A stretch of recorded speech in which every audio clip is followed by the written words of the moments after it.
ये आकाशवाणी रायपुर है। छत्तीसगढ़ी समाचार बुलेटिन के संग अनुरिमा शर्मा के जय जोहार। मुख्यमंत्री भूपेश बघेल आज अपन रेडियो कार्यक्रम लोकवाणी के दूसर कड़ी में प्रदेशवासी मन ले जम्मो छत्तीसगढ़ ला साक्षर बनाए खातिर सहयोग बर आरो दिन ओमन किहिन की प्रदेश में शुरू होए मुख्यमंत्री शहरी कार्यात्मक साक्षरता कार्यक्रम के माध्यम ले प्रदेश के 14 वरिस ले 60 वरिस तक की उम्र वाले मनखे मन ला डिजिटल साक्षर यानी नवा तकनीक ले पढ़ाई लिखे ऐसा बनाए जाही। ओमन किहिन की एहर नागरिक मन के सशक्तिकरण सोच एक ठिन बड़का कदम होही। श्री बघेल शिक्षाकर्मी मंडहर ले पूछे गे सवाल के जवाब देवत किहिन कि राज्य में करीबन 1,45,000 शिक्षाकर्मी हवय, जेमा ले 1,25,000 के संविलियन कर ले गे हे। उन्हें बांचे शिक्षाकर्मी मन के संविलियन घलो राखे गए समय सीमा यानी उनकर 8 बछर के सेवा पूरा करते 60 हो जही। संगे रेगुलर होए ले वेतन विसंगति के मामला घलो हल हो जही। ओमन यहो बतेन कि प्रदेश में शिक्षक मन के नियमित भर्ती के काम शुरू हो गए हे। उन्हें कॉलेज मन में 1,500 प्राध्यापक मन के भर्ती होही। आज अंतर्राष्ट्रीय साक्षरता दिवस हरय। ए मौका में प्रदेश में कई ठिन कार्यक्रम राखे गे हे। मुख्य समारोह मुख्यमंत्री भूपेश बघेल के मौजूदगी में रायपुर के मेडिकल कॉलेज ऑडिटोरियम में होइस, जिहां श्री बघेल मुख्यमंत्री शहरी कार्यात्मक साक्षरता कार्यक्रम के चलत ई एजुकेटर्स और डिजिटल नव साक्षर मन ला आखर सम्मान दीन। उन्हें साक्षर भारत कार्यक्रम के चलत प्रदेश में आज ले अवैया 14 सितम्बर तक साक्षर सप्ताह राखे जाथे, जेमा साक्षरता वाले आने आने कार्यक्रम होही।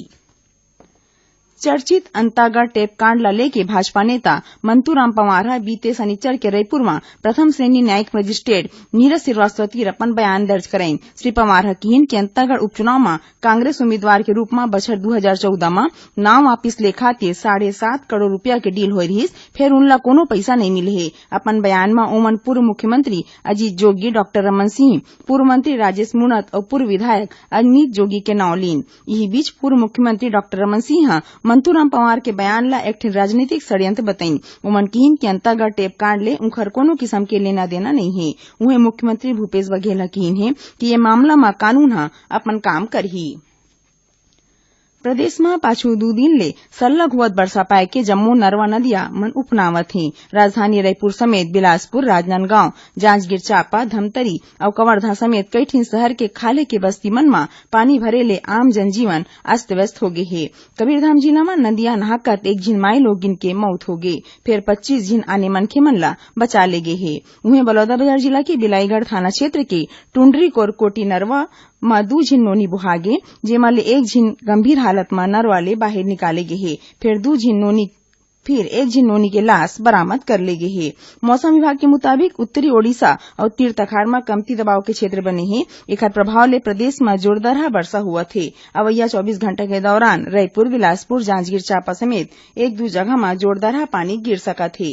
सुनैया मन ला बता दें कि समसामयिक विषय पर आधारित हमार साप्ताहिक कार्यक्रम बातों बातों में ए बखत मतदाता सत्यापन कार्यक्रम पर केंद्रित रही। ये कार्यक्रम के प्रसारण आज रतिया 8:30 बजे आकाशवाणी केंद्र रायपुर प्रसारित करी जाही। इला प्रदेश स्थित आकाशवाणी के सबो केंद्र एक संग्रह रिले करही।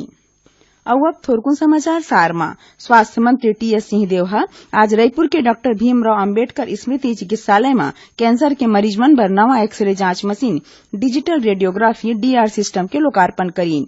मुख्यमंत्री भूपेश बघेल बछर 2009 में राजनांदगांव जिला के मदनवाड़ा तिरहोल माओवादी हमला के न्यायिक जांच कराए के घोषणा करीन है। राज्य सरकार डीकेएस सुपर स्पेशलिटी अस्पताल बनाए में कथित पैसा कौड़ी के गड़बड़ी के जांच खातिर मुख्य सचिव के पगड़ैती में 4 सदस्य वाले टीम बनाए हैं।